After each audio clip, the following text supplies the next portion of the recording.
A group of auto rickshaw drivers filed a formal complaint at the Santri Bazar police station following an alleged attack by miscreants on Wednesday.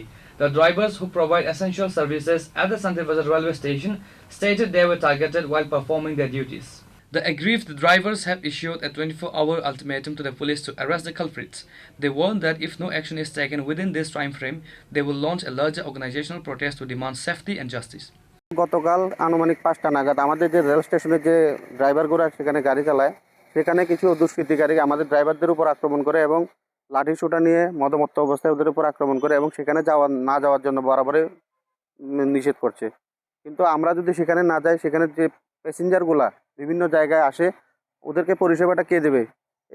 এইটা শুধু কালকে নয়, এর আগেও এই বিষয়টা নিয়ে অনেকবার আমাদের সাথে বিভিন্ন ঘটনা হয়েছে, কিন্তু আমরা পুলিশের দ্বারস্থ হইনি। কিন্তু গতকাল যেভাবে ওরা আমাদের ড্রাইভারের উপর হাত উঠিয়েছে, তাতে আমরা আমাদের ড্রাইভার ভাইরা ভীষণ আতঙ্কে আছে যে ওদের উপর কোনো না কোনো কিছু হয়, তাই জন্য আজকে আমরা পুলিশ থানার দ্বারস্থ হলাম।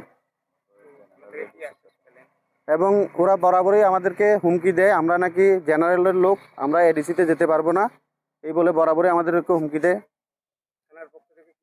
থানার পক্ষ থেকে আমরা থানায় এন্ট্রি করেছি এবং আমাদের এসআই স্যার, সেকেন্ড অফিসার, উনি আমাদেরকে আশ্বস্ত করেছেন যে ইমিডিয়েটলি ওদেরকে অ্যারেস্ট করা হবে এবং আমরা ২৪ ঘন্টার জন্য থানার ভিতরে আমরা একটা টাইম দিয়েছি, না হয়তো আমরা সাংগঠনিকভাবে আমরা অন্য পদক্ষেপ নিতে বাধ্য হব। Reported by Bikram from Santri Bazar, Chini Khurang.